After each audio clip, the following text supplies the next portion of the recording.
இது? இதமா trending song. அண்ணன பாத்தியா பண்ண பாத்தியா அண்ணனை பாத்தியா அப்பனை பாத்தியான்னு காலேஜ் விட்டு வந்தா அம்மாவுக்கு கூட மாட வேலை செய்யலாம், அதெல்லாம் கிடையாது. என்ன பாட்டு ஒரு காதுல வச்சீங்க டான்ஸ் ஆடிங்க ரெடி. மா கொஞ்ச நேரம் பாட்டு கேட்டுட்டு வரமா, டிஸ்டர்ப் பண்ணாதீங்கம்மா. சரி காஃபி போடவா டீ போடவா? ஏதோ ஒன்று போடுங்க அம்மா. என்கிட்ட ஏமா கேட்டு வைக்கீங்க? ஏன்னா டீ தூள் இல்லை, காஃபி தூள் தான் இருக்குது. காஃபி தான் போட போறேன், அதான் கேட்டு இருக்கேன். காஃபி போட போற முடிவு பண்ணிட்டீங்க, அப்புறம் எதுக்கு என்ன கேட்டுக்கீங்க தெரியலையே. என்னுடைய பெரிய வெங்கடி அவன் என்ன பண்ணுவா, ஒன்று அவங்க ஃப்ரெண்டுங்கிட்ட ஃபோன் பேசினே இருப்பா, இல்லைன்னா டிவி பார்த்துட்டு இருப்பா. அங்கங்கே போய் பாருங்கடி, சின்ன சின்ன பசங்களாம் அவங்க அம்மாவுக்கு எவ்வளோ வேலை செய்யுதுங்க. வயசு பசங்க ஒரு வேலை செய்கிறீங்களா? காலையில் தான் டைம் ஆகி போகுது, காலேஜுக்குன்னு ஓடி போயிருங்க. காலையிலேருந்து காப்பி போடுறதுலேருந்து வாசல் பிக்கி கோலம் வைக்கிறதுலேருந்து சமைக்கிறதுலேருந்து எல்லா வேலையும் நான் செய்கிறேன். காலேஜ் விட்டு வந்து அம்மாவுக்கு எவ்வளோ உதவி செய்யலாம்ல. அப்பயும் வந்து ஒன்று பாட்டு பாடி ஆடினுக்குது, ஒன்று ஃபோனை பார்த்துருக்குதா இல்லை டிவி பார்த்துருக்குதா தெரியல. இந்த வீட்டில் நான் மட்டும் தான் வேலைக்காரின்னு நினைக்கிறேன். நான் மட்டும் தான் வேலை செய்யணுமாண்ணே? உனக்கு என்ன வீட்டு வேலை செய்யணும் அவ்வளோதானே? சனி ஞாயிறு லீவு, அப்போ என்னென்ன வேலை செய்யணும்னு சொல்லுங்க, எல்லா வேலையும் செஞ்சு கொடுக்குறேன். ஆமாண்டி சனி ஞாயிறு லீவு தான், அப்போ சொன்னேன்னு வச்சுக்க எல்லா வேலையும் அப்படியே மண்டை செஞ்சு கிழிச்சிருவீங்க. காலையில் எழுந்துக்கிறதுக்கே 11 ஆகும். அதுக்கப்புறம் பல்லு விளக்கிட்டு காலையில் சாப்பாடே மதியம் தான் சாப்பிடுவீங்க. இதில் நீங்கள் வந்து எனக்கு வேலை செஞ்சு தரீங்களா? கேட்டால் சனி ஞாயிறு 2 நாள் தான் லீவ் விடுறாங்க, வாரம் ஃபுல்லாக காலேஜுக்கு போயிட்டு கஷ்டப்பட்டு வரோம். இப்போயாவது லீவு ரெஸ்ட் எடுக்கலான்னு பார்த்தா ஏன் அப்படி டார்ச்சர் பண்ணுறேன்னு வர கேட்பீங்க. அண்ணனை பாத்திய அப்பண்ண பாத்திய நம்ம கத்துறது ஒன்று கூட காதில் கேட்கல போல இருக்கு. கேட்குதுமா பாட்டையும் மீறி உங்கள் சத்தம் தான் கேட்குது. இந்த சனி ஞாயிறு வந்து காலையில் 6 மணிக்கெலாம் எழுந்து உங்களுக்கு என்ன வேலை செய்யணுமோ எல்லாமே செஞ்சு கொடுக்குறோம். பார்க்குறோம் அதையும். சரிடி உங்ககிட்ட ஒன்று கேட்குறோம், உங்களுக்கு எப்போ காலேஜில் பரிச்சை முடியுது? ஏம்மா கோயில் குழந்தை எங்களை கூட்டிட்டு போகிறீங்களா?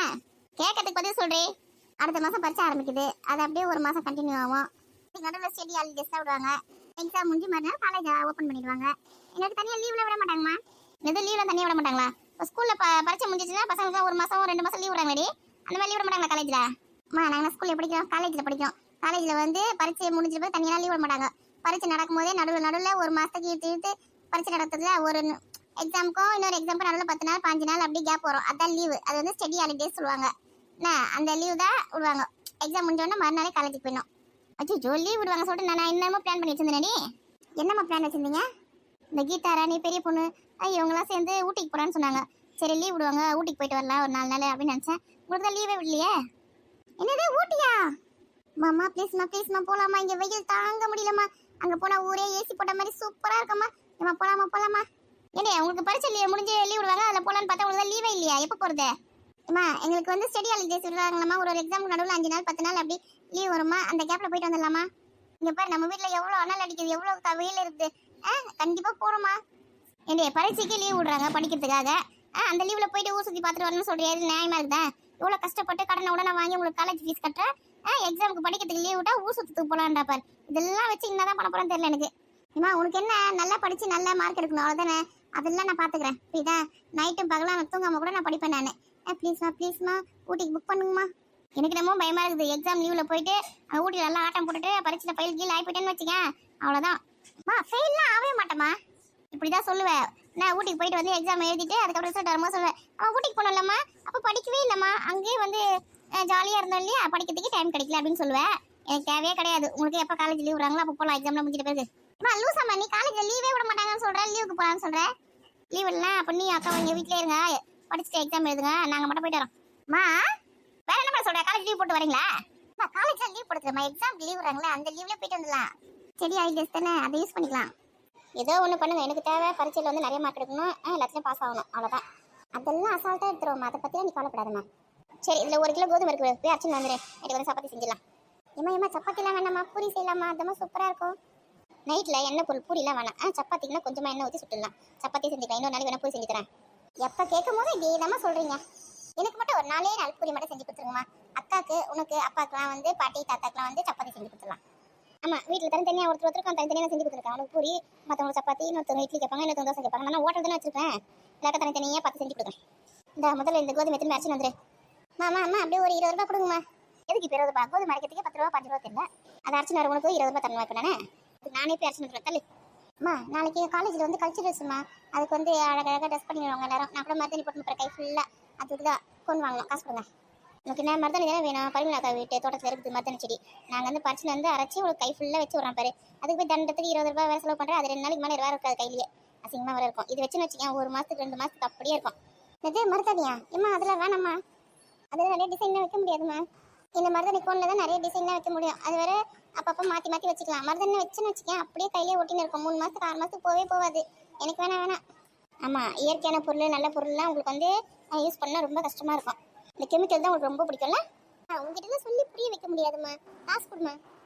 அந்த காலத்தில் நாங்கள்லாம் மருதாணி தான் கையில் வச்சுருப்போம். காலில் கூட மருதாணி வச்சுன்னு வச்சுக்கோ, சேர்த்து புண்ணு எந்த புண்ணுமே வராது. அது நல்ல ஒரு கிருமி நாசினியாக கூட நாங்கள் யூஸ் பண்ணிப்போம். ஏமா நீங்கள் எதனா யூஸ் பண்ணிக்கோ, மாதிரி 20 ரூபா கொடு, மணி ஆகுது. சொன்னது திருப்பி சொல்லி தலைவலி பண்ணி நிற்பேன். நல்லது சொன்னால் உங்களுக்கு தலைவலியாக தான் இருக்கும். எப்படியாவது போ. சரி, இந்த 1 கிலோ கோதுமை, அப்புறம் என்ன மருதாணி கொண்டு வாங்க போறியா? அப்படியே வந்து மூக்கலை வேணாந்துரு, ஒரு 1/2 கிலோ வாங்கிக்கோ. பூரிக்கு வந்து சென்னா மசாலா செய்ய போறீங்க தானே? அதுக்கு தானே இப்போ மூக்கல்ல. ஆமாம், ஊற வைக்காம அப்படி செஞ்சிட முடியும். அது இப்போது கிடையாது, காலையில் செய்யறதுக்கு. இப்போ வந்து சப்பாத்திக்கு வந்து உருளைக்கிழங்கு இல்லைன்னா சிக்கன் என்ன தான் செய்யணும். அப்பா வேணா சொல்லியிருக்கீங்களா? ஆமாம் வேணா சொல்லியிருக்கேன். இந்த சீக்கிரம் போயிட்டு வா. சீக்கிரம் அந்த மாவு கடை அரைக்கிற கடை வர சீக்கிரம் மூடிட்டு வாங்க. சரி கொடுங்கம்மா. சீக்கிரம் போயிட்டு சீக்கிரம் வா. வந்து அம்மாவுக்கு வந்து சப்பாத்திலாம் ஊட்டி கொடுன்னு. மாவு மட்டும் தான் ஆச்சாரம் தருவேன். எனக்கு கோன் வைக்கிற வேலை இருக்குது கையில், புரியுதா? அக்கா இருக்கல, அவளை கூப்பிட்டு மாவில் பசங்க தர சொல்லு. எல்லாத்தையும் ஒருத்தருக்கிட்டே வேலை வாங்குவேன். அவளுக்கு தண்டத்துக்கு நக்கத்து போட்டு வச்சுக்கிறவள. ஆமாம், எதிர்த்து பேசு. சரி, காசு பத்திரம். சீக்கிரம் போயிட்டு சீக்கிரம் வா. மருதாணி கூட 2 வாங்கிக்கலாம், அப்பதான் கரெக்டாக இருக்கும். என்னைய 10 ரூபாய்க்கு இஞ்சி மட்டும் வாங்கி வா. சரிம்மா. 7 கழுத வயசு ஆகுது. இன்னும் வீட்டு வேலை ஒன்று சேர்த்துக்கு தெரியலாமா? அது 2த்துக்கும் எல்லாத்தையும் நம்மளே செய்யணும்னு எதிர்பார்க்குதுங்க. என்னடி ராதிகா கத்தின்னு இருக்கேன்? வாக்கா, இந்த பசங்க கிட்ட தாங்க கத்தின்னு இருக்கேன். எங்கன்னா கொஞ்ச நேரம் சொல்ல பிடிச்சி கேட்குதுங்களா? எதுனா ஒரு வேலை சொன்னா செய்ய மாட்டேதுங்க, எதிர்த்து பேசுதுங்க. எங்கிட்ட கத்தியே தலைவலிக்கு இருக்கு. எல்லா வீட்லையும் அப்படி தானே இருக்குதுங்க. எனக்கா முட்டை எத்தனைங்க? ஆமாண்டி, காலையிலேயே கேட்டல, அந்த வேலைக்கு எத்தனை வர முடியல. இல்லை, எத்தனை முட்டை? 6 முட்டை தான் இருக்குது. அவனுக்கு எப்போ பார்த்தாலும் இதே வேலையை போச்சுக்கிறா. 10 முட்டை கேட்டேன் அவங்ககிட்ட. இல்லையா, 10 முட்டை தான் இருந்தது. இந்த பசங்க வந்து ஆம்லேட் போட்டு தான் சொல்லி ஒரே அமக்கலாம். இந்த பிரெட் ஆம்லேட்டாம பிரெட் வச்சு அந்த ஆம்லேட் மாதிரி செஞ்சு அது மேலே வச்சு இதை சாப்பிட்டு இருந்துங்க. 4 முட்டை எடுத்து காலி பண்ணிட்டுங்க. செஞ்சு தர மாட்டேன் தான் சொன்னேன் நான். நீ செஞ்சு தர மாட்டேன்னா என்ன, நாங்களே செஞ்சுக்கிறோம் சொல்லிட்டு 2 உட்காந்து 4 முட்டையை செஞ்சு சாப்பிட்டு இருக்குதுங்க. வீட்டில் சாப்பாடு இருக்குது, அதை சாப்பிடாதுங்கண்ணா. பிரெட் ஆம்லேட் தான் சாப்பிடுங்கண்ணா. இந்த காலத்து பசங்க தான் என்னென்னமோ புதுசாக பார்த்து கற்று வச்சுன்னு செய்யுங்க. எங்கள் வீட்டில் இருக்கிறவங்க கூட அப்படி தான். வீட்டில் சாப்பாடு செய்ய குழம்பு வைக்க மாட்டாங்க. நூடுல்ஸ் செய்கிறேன், பீஸா செய்கிறேன், அது செய்கிறேன், இதை செய்கிறேன்னு சொல்ல சொன்னால் அதெல்லாம் மட்டும் நல்லா செய்வாங்க. அது நம்ம சொல்ல தேவை, அவங்களும் செய்வாங்க. ஏன்டி அதெல்லாம் சாப்பிட்றதுக்கு என்ன நல்லா இருக்குது தெரியா? ஐயோ, அதை எப்படி கூட நான் சாப்பிட்டு பார்க்க மாட்டேன். அவங்க செஞ்சு அவங்க தான் சாப்பிடுவாங்க. சாப்பிடுன்னு சொல்லுவாங்க. ஐயோ, அதை பார்க்கும்போது எனக்கு பயமாக இருக்கும். நான் வேணான்னு தெரியுங்க. பயமாக இருக்குதா? நம்மளுக்கு வந்து இட்லி, தோசை, சப்பாத்தி, பூரி, பொங்கல், வடை, சாப்பாடு இது மட்டும் தான் ஒத்துக்கும். அவளுங்க என்ன பேச சொல்கிறாங்க பார்த்தியா? அதெல்லாம் பார்க்கும்போதே பயமாக இருக்குது. அதெல்லாம் சாப்பிட்டா இந்த வயிறு என்னக்கா ஆகுது? இது போய் நல்லா வேறு சாப்பிட்றாங்க. இது வேறு அவங்க அப்பா கிட்ட வேறு ஃபோன் ஆர்டர் பண்ணி கொடுங்க, பண்ணிட்டு காசு கொடுங்கப்பா சொல்லி கேட்டே இருப்பாங்க. அவங்க அப்பா திட்டி வேறு சாப்பிடக்கூடாதுன்னு உடம்புக்கு நல்லது கிடையாது, வீட்டில் இருக்கிறத சாப்பிடுங்கம்மா. அப்போ கூட அடம் பிடிச்சி வாங்கி வருவாங்க. வாரத்துக்கு ஒரு நாள் எப்படியும் வாங்கிடுவாங்கக்கா. அதெல்லாம் ஆசைக்கு என்னைக்காவது ஒரு நாள் வாங்கி சாப்பிடலாம். அந்த பீச்சாலாம் டெய்லியெலாம் வாங்கி சாப்பிட்டோம் வச்சுக்க, வயிறு தண்ணி கெட்டு போவோம். நம்ம ஊருக்கு ஏற்ற உணவு அது முதல்ல. அங்கங்கே அரிசி இல்லாத ஊரில் வந்து இதை செஞ்சு சாப்பிட்றாங்க மாவில். நம்ம கடவுள் புண்ணியத்தில் நம்ம ஊர் நிலத்துல நல்லா அரிசி விளையுது. நமக்கு சுற்றி எல்லாம் அரிசி கிடைக்குது. சாதம் வடிச்சோ இல்லை சிறு தண்ணியும் நிறைய தண்ணிங்கிறது. அதில் வந்து என்னென்னமோ செஞ்சு சாப்பிட்லான்னு சொல்கிறாங்க. அதில் கூட பொங்கல் செஞ்சு சாப்பிட்லாம், கறி செஞ்சு சாப்பிட்லாம், சத்தான பொருள்லாம் சாப்பிட்லான்னு சொல்கிறாங்க. அதெல்லாம் சொன்னேன்னு வச்சுக்க, ஐயோ கஞ்சியா, ஐயோ பொங்கலா, அதெல்லாம் எங்களுக்கு வனவன தலை தெறிக்க ஓடுதுங்க மாதிரிங்க. ஆமாக்கா, நீ சொன்ன மாதிரி சிறு தண்ணியில் கூட எவ்வளோ சத்து இருக்குதுக்கா. அதெல்லாம் பார்த்தாலே ஏதோ தின்னு தகாத பொருளை பார்க்குற மாதிரி பயந்து ஓடுதுங்க. ஆமாக்கா, பசங்களுக்குலாம் நம்ம தான் நல்லது சொல்லி புரிய வைக்கணும். கேழ்வரகுல ஒரு நாளைக்கு அடை செஞ்சு தரலாம், ஒரு நாளைக்கு புட்டு செஞ்சு தரலாம், ஒரு நாளைக்கு வந்து கஞ்சி மாதிரி காசி கொடுக்கலாம். அது மாதிரி எதாவது செய்யலாம். அதே மாதிரி இந்த கவுனி அரிசிலாம் சொல்கிறாங்க, அதெல்லாம் கூட பொங்கல் மாதிரி செய்யலாம், சாதம் மாதிரி செய்யலாம்னு சொல்கிறாங்க. செஞ்சு கொடுத்தா உடம்புக்கு நல்லது. இங்கே அதெல்லாம் கொஞ்சம் வர அதிகமாக போச்சு போடுறதுக்கா இப்போலாம். ஆமாண்டி, அதோட மருத்துவ குணம் அதோட பயன்லாம் தெரிஞ்சவங்களாம் வந்து வாங்க ஆரம்பிச்சிட்டாங்க. அதனால அதோட விலைலாம் அதிகமாக போச்சு. தெரியாதவங்க தான் அதெல்லாம் வாங்குறது கிடையாது. அதெல்லாம் நமக்கு பிடிக்காதுன்னு சொல்லி தலை ஏமாற்றி நிற்காங்க. அதெல்லாம் எவ்வளோ சத்து இருக்குது தெரியுமா? அதனால தான் விலை ஏறி போயிடுது பாரு. நம்ம வேணாம் ஒதுக்கி வச்சுட்டுல இப்போ வந்து எல்லாம் விலை கொடுத்து வாங்குறாங்க. அதில் வெளிநாட்டுக்குலாம் ஏற்றுமதி பண்ணுவாங்க போல இருக்குதுக்கா. ஆமாண்டி, நமக்கு தாண்டி அதோட சத்தை பற்றி தெரியுமாடுது. வெளிநாட்டில் இருக்கவங்களுக்குலாம் தெரியுது. அதெல்லாம் காசு கொடுத்து நான் எவ்வளோ காசு கொடுத்தாலும் வாங்கிக்கிறாங்க. அந்த காலத்தில் நம்ம சின்ன வயசில் இருக்கும்போது நமக்குலாம் வந்து சாப்பாடு கடையிலையும் வச்சு போட்டாங்க. டெய்லியும் அந்த கூழும் கஞ்சியும் இந்த கேழ்வரகு ரொட்டியும் அப்படி தானே செஞ்சு போட்டாங்க. நம்ம சாப்பாடுலாம் எப்போ வாரத்துக்கு ஒரு நாள் தான் செய்வாங்க நம்ம வீட்டில். ஆமாண்டி, நீ சொல்கிறது சரி தாண்டி. எங்கள் வீட்டில் தினமும் கூழ் செய்வாங்கடி. மத்தியானத்தில் வந்து அந்த விவசாய வேலை முடிச்சுட்டு இருக்கும்போது அவங்களுக்கு நாங்கள் எங்கள் அப்பாக்கெலாம் போய் எத்தனை கொடுப்போம் தெரியுமா? எங்கள் அண்ணனுக்குலாம் அவங்க வந்து கூழ் குடிச்சிட்டு தான் அந்த விவசாய வேலைலாம் செய்வாங்க. எங்கள் வீட்லையும் அதே தான், நாங்களும் அதே தான் சாப்பிடுவோம். நைட்டுக்கு வந்து களி கிண்டி வச்சுருவாங்க. அந்த கருவாட்டு குழம்பு, மீன் குழம்பு அதெல்லாம் ஊற்றி சாப்பிடுவோம். இந்த சாப்பாடு வந்து அவ்வளோவா வடிக்கவே மாட்டோம்ல. இப்போ தான் தினமும் ஒயிட் ரைஸ் சாப்பாடு பிடிக்கும். அதனால தான் சுகர் எல்லாம் வந்து போகுது. நம்ம பண்ணுறது சாப்பாடு சாப்பிட்டா தான் வந்து பணக்காரங்க நம்புவாங்க போல இந்த ஊரில். நம்ம இந்த கூழோ களியோ குடிச்சா அவங்க ஏழைங்க அப்படின்னு நினைக்கிறாங்க. அவங்களுக்கு தெரிய மாட்டேங்குது அதில் தான் நிறைய சத்துன்னு.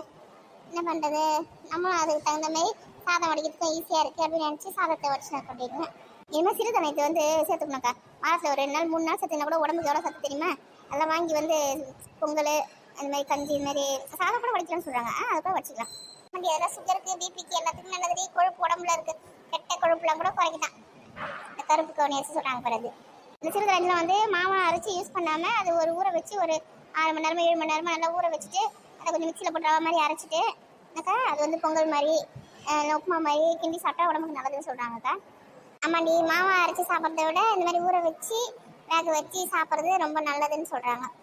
நானும் அப்படி தான் செய்வேன். நான் வந்து கருப்பு கவுனி அரிசி இருக்குல்ல, அதை வந்து நைட்டே ஊற வச்சுருவேன். ஊற வச்சுட்டு காலையிலேருந்து அதை வந்து மிக்சியில் போட்டு ஒன்றும் பாதியமாக ரவை மாதிரி அரைச்சிடுவேன். அரைச்சிட்டு அதை வந்து பொங்கலோ இல்லைன்னா உப்புமாவோ அந்த மாதிரி செஞ்சு சாப்பிடுவேன் நான். இந்த பசங்களுக்குலாம் கொடுத்தா அதுக்கு வேணாம் எனக்கு ரொம்ப திமிர் பிடிச்சதுங்க. அதுங்களுக்குலாம் இப்போ தெரியாது. என்ன 30 வயசு 40 வயசில் முது வலிக்குது, கை வலிக்குது, கால் வலிக்குது, அப்போ தெரியும் பார்த்தியா? அப்போ ஓடுவாங்க கருப்பு கவுனி அரிசிங்க சிறுதானியம் எங்க அப்படி சொல்லிட்டு. இப்போ நம்ம சொல்லும் போதெல்லாம் கஷ்டமாக தெரியும். எங்கள் பொண்ணு இருக்க பற்றியா அதை தொடவே மாட்டாங்க. ஐயோ எனக்கு வேணாம், பார்க்கும்போதே கருப்பாக இருக்குது சிவப்பாக இருக்குன்னு ஓடுவா. அப்படிதாங்க பேசுகிறாங்க எங்கள் வீட்டில் இருக்கிறவங்களாம். உளுந்தங்கள் இடுப்புல நல்லது, இடுப்பு நல்லது சொல்லிட்டு செஞ்சு கொடுத்தேன்னு வச்சுக்கேன். ஐயோ எனக்கு அதெல்லாம் வேணாம், எனக்கு வந்து அல்வா வாங்கி கொடுங்க, எனக்கு வந்து குலாப் ஜாம் வாங்கி கொடுங்க அப்படின்னு சொல்கிறாங்க. கருப்பு உளுந்து களி செஞ்சு அது நல்லெண்ணெய் கருப்படிலாம் போட்டு சாப்பிட்டு என்ன அருமையாக இருக்குண்டி. ஆமாக்கா, ஒரு கருப்பு உளுந்து வாங்கி தான் செஞ்சு கொடுத்தேன். அதுக்கு தான் தெரிச்சுன்னு ஓடுங்க. ஐயோ வேணான்னு எல்லாத்தையும் சாப்பிட்டு இருக்கும்போதே நம்மளுக்கு இந்த பிரசவ காலத்துல எவ்வளோ இடுப்பு வலி இருந்தது, இந்த மாசான தலைக்கு வத்திக்கும் போது எவ்வளோ இடுப்பு வலியாக இருக்குது. இதெல்லாம் நல்லெண்ணெய், இந்த முட்டை, இந்த உளுந்தங்களி இதெல்லாம் சாப்பிடாம இருக்கிற பசங்களுக்கு எவ்வளோ கஷ்டமாக இருக்கு போதுன்னு ஒன்றும் தெரியலடி. இப்போ மாசான தலைக்கு ஊற்றிங்கன்னா என்ன பரவாயில்ல தெரியுமா? இடுப்பு வலிக்குது, கை வலிக்குது, கால் வலிக்குதுமான்னு நம்ம கொடுக்குற எதையும் சாப்பிட மாட்டாளுங்க. என்ன அப்புறம் வந்து கை வலிக்குது, இடுப்பு வலிக்குது, கால் வலிக்குது, இதெல்லாம் மட்டும் நல்லா சொல்ல தெரியும் அவங்களுக்கு. மெடிக்கல் ஷாப்பில் போய் மாத்திரை வாங்கி கொடுமா, அதை வாங்கி கொடுமா, இதை வாங்கி கொடுமா சொல்லுவாங்க. எதுவுமே வாங்கி தர மாட்டேன். நான் கொடுக்குறது சாப்பிட்றீங்களா அப்படின்னு சொல்லி கேட்பா. ஐயோ வேணான்னு வாங்க. உளுந்தங்களி சாப்பிட மாட்டாங்களா? மாத்திரை மட்டும் வாங்கி தரணுமா இடுப்பு வலிக்கு? நான் சொல்லிட்டேன், உளுந்தங்களி சாப்பிட்டு சாப்பிடுங்க, மாத்திரை கிட்டலாம் கேட்காதீங்கன்னு. ஆமாண்டி மாத்திரைலாம் போடக்கூடாது இடுப்பு வலிக்குலாம். உளுந்தங்களி, எண்ணெய், நல்லெண்ணெய், அது மெயினாக நல்லெண்ணெய் எவ்வளோ நல்லா தெரியுமா உடம்புக்கு. சரிடி, அந்த பொண்ணு வந்து தனியாக விட்டு வந்துருக்கேன் வீட்டில். இந்த 6 முட்டை இருக்குது, காசு வந்து காலைல பால் வாங்க கொடுனே. சரிக்கா, அந்த நாட்டுக்குள்ளி முட்டை தான் வேக வச்சு அந்த பசங்களுக்கு கொடுக்கலாம் தான் வாங்குறேன். டெய்லி ஒரு முட்டை கொடு, நல்லது உடம்புக்கு. முட்டையை வந்து கொஞ்சம் கல் உப்பு போட்டு நல்லா வேக வச்சு கொடுத்தோன்னு வச்சுக்க, நல்லா சாப்பிட்றதுலாம் டேஸ்ட்டாக இருக்குதுக்கா. இந்த நான் பெற்று வச்சுக்கோமா, எது கொடுத்தாலும் வேணாம் சொல்லுங்க. இது வந்து ஆம்லேட் போட்டு தரணுமா, ஆம்லேட் போட்டு கொடுத்தா சாப்பிடுவாங்களா, வேக வச்சா நல்லா இருக்காதான் வேணாமா. எது உடம்புக்கு நல்லதோ அதெல்லாம் தொடவே மாட்டேதுக்கா. இப்போ கூட எடுத்து கொடுத்தேன்னு வச்சுக்கேன், ஏன்னா ஆம்லேட் போட்டு கொடுமான்னு சொல்லுவாளுங்க. நான் முறைக்கு வேக வச்சு தான் கொடுப்பேன் தெரியுமா. கோமதி கத்தியே வயசாக போகுது சீக்கிரமா. ஆமாக்கா, இப்போ 40 வயசு ஆகி போச்சு. இன்னும் இவங்ககிட்ட எவ்வளோ நாளைக்கு நான் கத்தி வைக்க போகிறேன்னு தெரியல. என்ன பண்ணுறது, நம்மளுக்கு குழந்தைங்க மேலே பாசம் இருக்கிறதுனால கத்த வேண்டியதாக இருக்குது. எப்படின்னா போட்டோம் எப்படின்னா இருந்துக்கிட்டோம் அப்படின்னு சொல்லிட்டு நம்ம பாட்டு நம்ம வேலையை பார்த்துன்னு இருக்கலாம். அதுங்க கஷ்டப்படும் போது வயிறு வலிக்குது, இடுப்பு வலிக்குது அப்படின்னு சொல்லும் போது நம்ம தானே அதுங்களை பார்த்துட்டு போகிறோம். நமக்கு தான் இப்போ கஷ்டமாக இருக்கும். அதனால இப்போ நம்ம கத்துறோம். அதுங்க எங்கே அதை புரிஞ்சிக்கவே மாட்டேதுங்க. ஆமாக்கா, நீ சொல்கிறது சரிதான். என்னதுமா முட்டையா? சூப்பர். ஒன்று ஆம்லேட் போட்டுடலாம், இல்லைன்னா பிரெட் ஆம்லேட் கொடுங்க. அப்படி என்னது பிரெட் ஆம்லேட்டா? அதெல்லாம் ஒன்றும் வேணாம், முட்டை வேக வைக்க போகிறேன். ஏமா வேக வச்சா நல்லாவே இருக்காதுமா சாப்பிட்றதுக்கு. இப்போ நான் சொல்லலை, கரெக்டாக பாரு சொல்கிற பற்றியா? ஆம்லேட் போட்டு தான் சாப்பிடலாம். எங்கள் வீட்டில் இருக்கிறவங்ககிட்ட இப்படி தான் கத்திட்டு வந்தேன் நான். எந்த பசங்க இந்த காலத்தை சொல்கிற பற்றி கேட்கறது கிடையாது. அதுங்க பற்றி தான் நம்ம கேட்க வேண்டியதாக இருக்குது. அதான் அனிதா என்ன பண்ணுறா?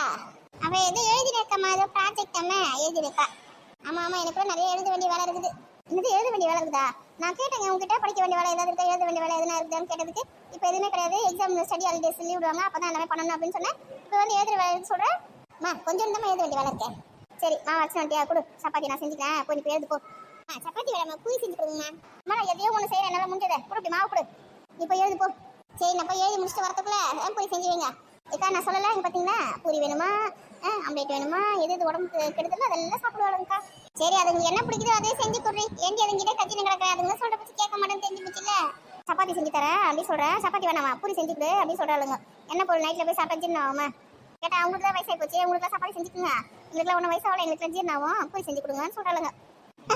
அவளுங்க சொல்கிறது சரி தானே, உனக்கு வயசாகி போச்சு, மாமியாருக்கு வயசாகி போச்சு, நீங்களாம் சப்பாத்தி செஞ்சு சாப்பிடுங்க, பசங்களுக்கு பூரி செஞ்சு கொடு. என்னக்கா பசங்க பக்கம் சாஞ்சிட்டீங்க? ஏண்டி அதுங்க நம்ம சொல்கிற பற்றி கேட்காதுங்கும் போது அதுங்க பக்கம் தானே சாய வேண்டியதாக இருக்குது. வேறு என்ன பண்ணுறது? இந்த மாதிரி எல்லாத்துக்கும் போனால் போது விட்டு கொடுத்துருந்தாங்க. அதுங்க நம்ம சொல்கிற பற்றி சுத்தமாக கேட்க மாட்டேதுங்க. நான் பூரிலாம் செஞ்சு கொடுக்க மாட்டேன், நான் சப்பாத்தி செஞ்சு கொடுக்க போகிறேன் பாரு. என்னைக்கு ஒரு நாள் பசங்க ஆசைப்பட்டதை செஞ்சு கொடுறேன்டி. இவளுக்கு செஞ்சு பூரி செஞ்சு கொடுத்தேன்னு வச்சுக்கோங்களேன், கம்முன்னு இவன் மட்டும் சாப்பிட மாட்டா. அங்கே போயிட்டு பாட்டி கிட்ட போய் தாத்தா கிட்ட போயிட்டு நீங்கள் சாப்பிடலையா, நீங்கள் மட்டும் சப்பாத்தி சாப்பிட்றீங்களா அப்படின்னு அவங்கள போய் வெறுப்பேற்றி நிற்பா. அவங்க எங்கள் மாமியார் என்ன பண்ணுவாங்க, ரெண்டு பூரி மட்டும் கொடுமா அப்படின்னு சொல்லுவாங்க. சரி நம்ம கொடுத்துன்னு வச்சுக்கலாம், நைட்டுக்குலாம் உட்காந்து நிற்பாங்க. தூங்காம நெஞ்சு கறிக்குது, ஐயோ நெஞ்சு அடைக்கிற மாதிரி இருக்கு, மூச்சு அடைக்குது அப்படின்னு சொல்லிட்டு நைட்டு ஃபுல்லாக தூங்க விடாம அம்மா பண்ணி நிற்பாங்க. வயசான காலத்தில் அவங்களுக்குலாம் எதுக்கு நைட்டு பூரி செஞ்சு தர, அவ்வளோ கோதுமை தோசை சுட்டு கொடுத்து சப்பாத்தி விட வேணாம். கோதுமை தோசை சுட்டு கொடுத்து வச்சுக்க, நல்ல ஜீரணம் ஆகும். கொஞ்சோண்டு அதில் சோம்புனா இல்லை சீரகம்லாம் போட்டுக்கோ. மாவு கரைச்சி கொஞ்சோண்டு எண்ணெய் ஊற்றாம சுட்டு கூடாது. நைட் ஆனால் செஞ்சு கொடுத்துட்டு வச்சுக்கேன். அவங்களுக்கு சுகரு பிபி அதெல்லாம் கொஞ்சம் கண்ட்ரோலில் வரண்டி. எங்கள் மாமியாருக்கு அதெல்லாம் எதுவும் கிடையாதுக்கா, சுகர் பிபி எதுவுமே கிடையாது, நல்லா ஆரோக்கியமாக தான் இருக்கிறாங்க. நைட்டில் இந்த பூரி இந்த எண்ணெய் பொருளை சாப்பிட்டா தான் ஜீரணம் ஆக மாட்டேது. சரி சப்பாத்தி கொஞ்சம் சாயங்காலமாக நைட்டு ஒரு 7 மணிக்கெல்லாம் செஞ்சு கொடுத்துரு, அதான் ஜீரணம் ஆகும். பூரிலாம் செஞ்சு கொடுக்காத அவங்க கேட்குறாங்கன்னு. ஆமாம், அவங்களுக்கு எதுனா ஒன்று ஆகி போச்சுன்னு வச்சுக்கேன், அவங்களுக்குள்ள வந்து கரெக்டாக என்ன தான் கேட்பாரு. அதனால் அவங்களுக்கு நான் பார்த்து செஞ்சுருக்கேன். அவங்க கேட்டால் மட்டும் நீங்கள் கொடுத்துருவேன். நான் நைட்டில் இட்லி இல்லை சாப்பாடு அதான் தருவேன். எண்ணெய் இட்லினா கண்ணே காட்டுறது கிடையாது. என்னைக்காவது ஒரு நாள் தவறி செஞ்சுட்டுனா அன்றைக்கி தான் மக்களும். சரி இப்போ தண்ணியாக இருக்குது, நான் கிளம்புறேன்னா நான் 6 மணிக்கு காசு கொடுத்து அனுப்பிச்சிரு. நீ தானே ஒரு கடல பால் வாங்கிறதுக்கே மறக்காமல் எடுத்துன்னு வா. சரிக்கா எடுத்துன்னு வைக்கா. கொஞ்சம் கோவை மட்டும் எடுத்து வைக்க. காலையில் வீட்டை தெளிச்சு ரொம்ப நாள் ஆகுது. சரி எடுத்து வைக்கிறேன். காலையில் 4 மணிக்கு முதல் மாடு எழுந்துக்கும் போது பேரை கோமியத்தை எடுத்து வச்சு தான் தெரிஞ்சுக்கணும். பிடிச்சி அந்த சாணியை எடுத்து வைக்கிறேன். வா சீக்கிரமாக வந்துருக்கல்ல. சரிக்கா வீட்டில் கோமியத்தை வச்சா தான் நல்லா லட்சுமி லட்சுமியாக இருக்கும். அந்த பூச்சி போட்டுலாம் எதுவும் வராது வீட்டுக்குள்ள. நான் கூட தெரியுங்க, மாடு வீட்டில் வச்சிருக்கேன்னு தான் பேர். நானே முதல் வீட்டில் தெளிக்கிறது கிடையாது. வாரத்துக்கு ஒரு நாள் தெளிக்கணும். வெள்ளிக்கிழமை செவ்வாய்க்கிழமை அந்த மாதிரி தெளிக்கா ரொம்ப நல்லது. ஆமாம், வாசலை சாய்ந்து வச்சு கோலை வைக்கிறதே கஷ்டமாக இருக்குது. என் பசங்க வந்து எனக்கு கூட மாட ஏதாவது ஹெல்ப் பண்ணால் பரவாயில்ல. சாமி வச்சு கோலை வைக்கிறது உன் பசங்களுக்கு தான் ஹெல்ப் பண்ணணும். ரொம்ப ஓவராக போகிற காரணம் நீ. காலையில ஏந்து நான் மாடை வந்து பால் கறப்புனா அதுக்கு தண்ணி கலெக்ஷன் பண்ணி எடுத்து போடுவேனா, இல்லை வந்து அங்கே மாட்டு கொட்டாயை க்ளீன் பண்ணுவேனா, சாணியில் அள்ளி போடுவேனா, இல்லை வீட்டில் சமைப்பேனா, இவங்க காஃபி போட்டு தருவேனா. 7 மணிக்குள்ள நான் எவ்வளோ வேலையும் செய்ய முடியும். கூட மாடை வந்து எனக்கு ஹெல்ப் பண்ணல. சாணி தெளிச்சு இப்போ கோலம் வைக்கிறதுக்கு எனக்கு 1 மணி நேரம் ஆகுது. அவ்வளோ பெரிய வாசலை நான் வந்து சாணி தெளிச்சு விட்டா கூட பெருக்கிட்டு கோலம் வைக்கலாம்ல. என் பொண்ணு அதை செய்ய மாட்டேன். எதுக்குமா தேவையில்லாமல் சாணி தெளிச்சு டைம் வேஸ்ட் பண்ணி நிற்கிங்க அப்படின்னு சொல்கிறேன். பத்தாவதுக்கு அவங்க அப்பா கிட்ட வேற, அப்பா ஃபுல்லாக சிமெண்ட் தர போட்டுருக்குப்பா அப்படின்னு வேற சொல்லினதுதான். ஏன்னா அப்போ தான் சாணி தெளிக்கிற வேலை மிச்சம் ஆகுமா. ஐயோ அப்படியா, நான் கூட பாருக்கா சிமெண்ட் தர வைக்கிற மாதிரி எதுவும் போடல, மண்ணு தர எதுக்கு வச்சுருக்கிறேன். எனக்கு வந்து அழகாக சாணி தெளிச்சு பெருக்கி கோலம் போட்டால் தான்க்கா நிம்மதியாக இருக்கும். காலையில் அதுக்கு டைம் ஒரு 1/2 மணி நேரம் 1 மணி நேரம் ஆக செய்யுது. அதுக்குன்னு பார்த்தா என்ன ஆகுது, மண் தரையாக இருக்கிறது பூச்செல்லாம் ரோஜா பூச்செல்லாம் வச்சுருக்கிற அழகா. சிமெண்ட் தரை வச்சுருந்தா தொட்டில் தான் வைக்கணும். இங்கே தொட்டில் தான் வச்சுருக்காளுங்க. எனக்கு சிமெண்ட் தரை பிடிக்காது. இப்போ நம்ம வந்து மண் தரை போட்டு வச்சுருந்தால இப்போ சாமான் தொடங்கும் போது கூட ஏதாவது ஒரு மிளகா விதையோ தக்காளி விதையோ எதனா ஒன்று நம்ம தண்ணியில் வந்து போயிடுச்சுன்னா அந்த செடி அழகாக வளர்ந்துருக்கு. எங்கள் வீட்டில் கொடுக்க 4 பச்சை மிளகா செடி இருக்குது, தக்காளி செடி நிறைய வளர்ந்துருக்குது. அதெல்லாம் வளர்ந்து காய்க்குது. அதெல்லாம் பறிச்சு நான் யூஸ் பண்ணிக்கிறேன். இப்போ வந்து நம்ம வந்து எல்லாமே சிமெண்ட் தரையாக ஆக்கிட்டோம், நான் தண்ணி ஊற்றுறது கூட இடம் கிடையாது அப்படின்னா அந்த விதைங்கள்லாம் வேஸ்ட்டாக போயிருதுக்கா. இந்த செடிங்களுக்குலாம் அந்த காய்கறியோட வேஸ்டேஜ்லாம் நான் போடுவேன். கட் பண்ணுறதுல காய்கறி கட் பண்ணுறதுலாம் அதுக்காகவே நம்ம சிமெண்ட் தரை போடாமல் மண் தரையை வச்சுருக்கேன். செடி எங்கள் வீட்டை சுற்றி எனக்கு செடி இருக்கணும், அப்போ தான் எனக்கு சந்தோஷமாக இருக்கும். நான் சின்ன வயசுல வந்து விவசாயம் செஞ்சுட்டே இருந்தோமா, செடிங்களோடய இருந்து வீட்டை சுற்றி செடி இல்லைன்னு வச்சுக்கோங்க ரொம்ப கஷ்டமாக இருக்கும். எங்கள் வீட்டில் கூட ஒரு வாட்டி பப்பாளி பழம் எங்கள் அண்ணன் கொடுத்தாங்க சொல்லிட்டு எடுத்துன்னு வந்தேன். நான் சாப்பிட்டு அதோட விதையில அப்படியே உரம் போட்டு வச்சுருந்தேன் பேர். இப்போ என்னடா பப்பாளி மரம் வளர்ந்து அதில் ஒரு 20 காய் காய்ச்சிருக்குது. இன்னும் உனக்கு கூட பழுக்கல, பழத்து இருந்தால் கொடுக்குறேன்னா உனக்கு. நம்மளுக்கு மண் தரையாக இருக்குவேன், நம்ம அதெல்லாம் போட்டால் டக்குன்னு வளருது. ஃபுல்லாக சிமெண்ட் தரை போட்டுட்டுனா அதை வந்து நீ குப்பையை எடுத்துன்னு போயிட்டு எங்கன்னா கொட்டுவேன், கொளுத்தி விட்டுருவாங்க. அவ்வளோதான், அந்த விதை வளருமா சொல்ல. இப்படியே போச்சுன்னு வச்சுக்க கடைசியில் இயற்கை விவசாயன்றது காணாமே போய்டும் நினைக்கிறேன். ஆமாம், குப்பை தொட்டியில் எடுத்துன்னு போய் போட்டுட்டுனா அவ்வளோதான், அந்த கொளுத்தி விட்டுருவாங்க. அவ்வளோதான், அது எரிச்சிருவாங்க. அவ்வளோதான், முடிஞ்சு போச்சு. அதோட விதையும் செத்து போயிடும். இந்த மாதிரி நம்ம போட்டு வைக்கிறதுனால நம்மளுக்கு வந்து செடியெல்லாம் அழகாக வளருது. மண் தரையோடு வச்சுருக்குது தான் நம்மளுக்கு நல்லது. சிமெண்ட் தரை இந்த காலத்தில் நான் போட மாட்டேன். நான் இருக்கிற வரைக்கும் என் வீட்டில் இனிமேல் சிமெண்ட் தரை தான் கையே கிடையாது, மண் தரை தான். நம்ம சாலை தெளிச்சு பெருக்கி கோலம் வைக்கிறது கஷ்டமாக இருக்குது சொல்லிட்டு இந்த பசங்க சிமெண்ட் தரை போடணும்னு எங்கள் வீட்டில் கூட கேட்டுருக்குங்க. நான் காதலே வாங்க மாட்டேனேன். சிமெண்ட் தரை போட்டால் காசு செலவாயிடும், மண் தரையில் இருக்குதுங்க. இதுங்க வந்து சிமெண்ட் தரையே பிடிக்காதான், மண் தரை தான் பிடிக்குமா. என்னென்ன சீன் போடுதுங்க பாரு ரெண்டும். வாராதிங்க, எங்கே போய்ட்டு வர? என்ன வேலை வெட்டி இல்லையா? யாருன்னா எங்கன்னா போகிறாங்க, எங்கன்னா வராங்க, இதுக்கிட்ட சொல்லிட்டு தான் போகணுமா? மூஞ்சி வைக்க பண்ணல. அதுவாக்கா மஞ்சு வீட்டு வரைக்கும் போயிட்டு வந்தேக்கா. எதுக்கு இப்போ மஞ்சு வீட்டுக்கு போனேன்? என் நாற்பது ஒரு புடவை வாங்கினக்கா. அதுக்கு வந்து மணிலாம் வச்சு தைக்கணும்னு சொன்னேன். அதான் மஞ்சில் தச்சு தரல, அதுக்கு எடுத்துன்னு கொடுத்துட்டு வந்தேன். அப்படியா, ஜாக்கெட்டுக்கெல்லாம் மணி வச்சு தைச்சிடலவா? இல்லை அது ஆரி ஒர்க் சொல்லுவாங்க, அதோட போடுறாவ. ஆமாக்கா, மஞ்சு தான் ஆரி ஒர்க் ப்ளவுஸ் தான் போட்டு தரா. அதுக்கு ஒரு ப்ளவுஸுக்கு வந்து 1500 சொன்னா, 2000 இருக்குதா, 5000 கூட இருக்குதா. நான் சொன்னேன் 500 தரேன் போட்டு கூட. அதுவே அதிகம் நாத்தனா இருக்கேன் சொல்லிட்டு கொடுத்துட்டு வந்தேன். சரி போலாம் வாங்கி வரலாம் சொல்லிட்டு போனேன். வீடு பூட்டி இருக்குது, எங்கே கிளம்பிட்டு இருக்குதா. நீ ஃபோன் பண்ணிட்டு போக வேண்டியதானே? மஞ்சு நம்பரை என்கிட்ட இல்லைக்கா. மீனா கிட்ட கேட்டா கொடுத்துருப்பாள. மீனாவும் மஞ்சும் சேர்ந்து தான் எங்கேயோ போயிருக்குதுங்க. 2மே இல்லை. 2 பேருமே இல்லையா? என்கிட்ட சொல்லாம எங்கேயும் போக மாட்டாங்களே. ஏக்கா 2 பேரும் எங்கே போயிருப்பாங்க? உங்ககிட்ட சொல்லிட்டு போயிருப்பாங்களா? தெரியலடி, என்கிட்ட எதுவுமே சொல்லலையே. கடைக்கு எங்கேயாவது போயிருப்பாங்க, காய்கறி வாங்க, மளிகை சாமான் வாங்குறேன் அப்படி சொல்லிட்டு. எங்கேயாவது டூருக்கு கிளம்பிட்டாங்களோ? இல்லையா பசங்களுக்குலாம் பரிசு நடக்குதுரே, இப்பயே போய் டூர் போவாங்க. லீவ்ல தான் பொண்ணு சொல்லி இருந்தாங்க. டூருக்குலாம் போயிருக்க மாட்டாங்க, இங்கே தான் பக்கத்துல என்ன கடைக்கு போயிருப்பாங்க. எங்க போனாலும் 2 பேரும் ஜோடி போட்டு தாங்க போறாங்க. ஒருத்தர் விட்டு கொடுக்க மாட்டாங்க. மஞ்சு மீனும் அவ்வளோ க்ளோஸ். அவங்களுக்கு பிடிச்சவங்க கூட அவங்க ஃப்ரெண்டா இருக்காங்க. நம்ம பெரிய பொண்ணு கீதா ராணி பரிமளக்கா அப்படி ஃப்ரெண்டா இருக்கோம்ல, அந்த மாதிரி மீனாவும் மஞ்சு ஃப்ரெண்டுங்க. எங்க போனாலும் ஒன்னா தான் போவாங்க, ஒன்னா தான் வருவாங்க. ஏன் பரிமளக்கா கூட தான் அவங்க ஃப்ரெண்டு, பரிமளக்கா மட்டும் ஓடி போயிட்டாங்க. ஏண்டி அவங்க 2 பேரும் ஸ்கூட்டர்ல ஏறி போயிடுவாங்க. நாங்க 3 பேர் போக முடியும். அதனால என்ன கடைக்கு போனோம்னா அவளுங்க போயிட்டு வந்துருவாளுங்க. அதனால என்னெல்லாம் கூப்பிட மாட்டாங்க. கூப்பிட்டாலும் நான் போக மாட்டேன். கூட்டல முன்னாடி உட்காந்து சொல்லுவாளுங்க, சின்ன குழந்தை மாதிரி தேவையா எனக்கு. அதுவும் சரி, நான் முன்னாடி உட்காந்து முடியுங்க, சின்ன குழந்தை மாதிரி இருக்கும். ஏக்கா கொஞ்ச நேரம் சும்மா இருக்க மாட்டேன் நீ. அச்சோ உன் கூட சேர்ந்து உன்ன மாதிரி பேச ஆரம்பிச்சிட்டீங்க நானே.